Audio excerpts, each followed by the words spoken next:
Hello, Spraylock Nation, coming to you again from the bright and wonderful place we call Chattanooga, where we love and live concrete. Yeah, what do you think the temperature is today, Josh? About 85 or so here? While we're No, it's not that hot, but the humidity is killing me. Okay, so we're going to talk about wintertime concrete today.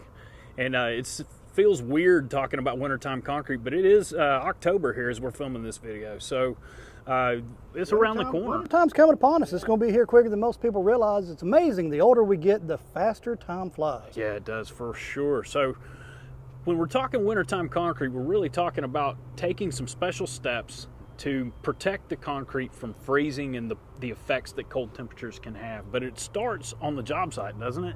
Before the concrete even shows up. So what do we do on the job site? What you're placing your concrete to, whether it be soil subgrade, well, obviously rock and a vapor barrier, or even your metal deck, you want to make sure that's up to temperature before you start placing concrete on it. You don't want that temperature differential go on, or as the metal deck heats or swells, or even the subgrade thaws out, you don't want that to become an issue for your concrete slab. So you want to get it up, make sure you don't put on frozen ground. If you're on an elevated deck, you might have to drape some plastic down and heat it up from below. Okay, so the temperatures and the guidance are they're going to be either in the project specs or in ACI. Generally going to be an ACI. Most of those project specs are going to refer to ACI cold weather concreting. Okay, yeah, so that's the job site as far as making sure that you're not placing on frozen ground, making sure the temperature, the deck's going to be there. What about the concrete itself?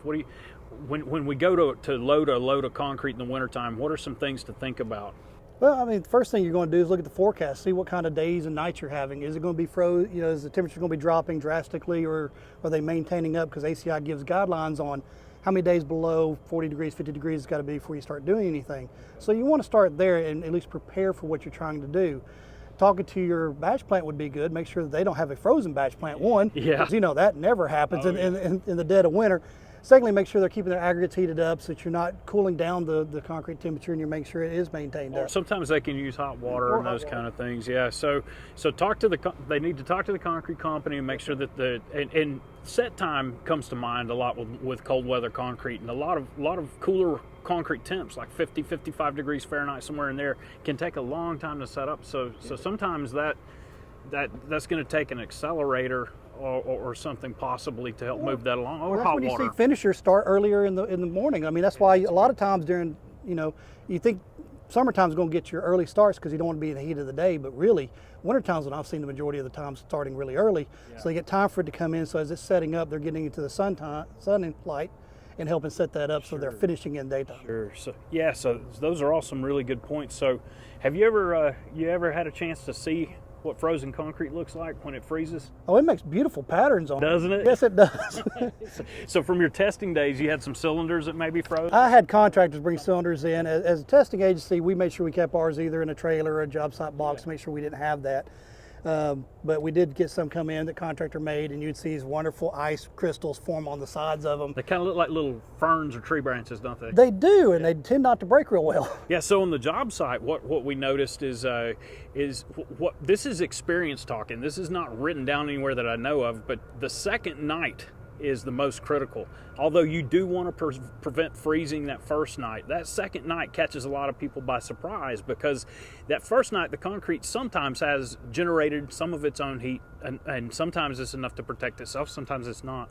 But that second night, usually that heat of hydration is on its way out the door, and that's when a lot of the freezing damage can happen, and that's when that slab really needs to be protected during that critical period.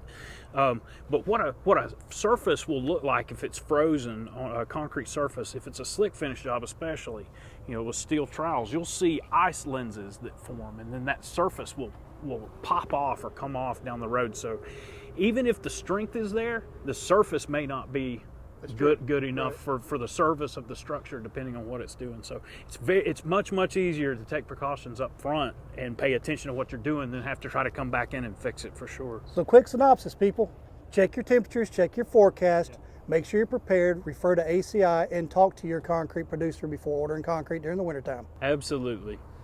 So thank you very much for joining us today. We'll catch you next time. Thank you. Have a nice day.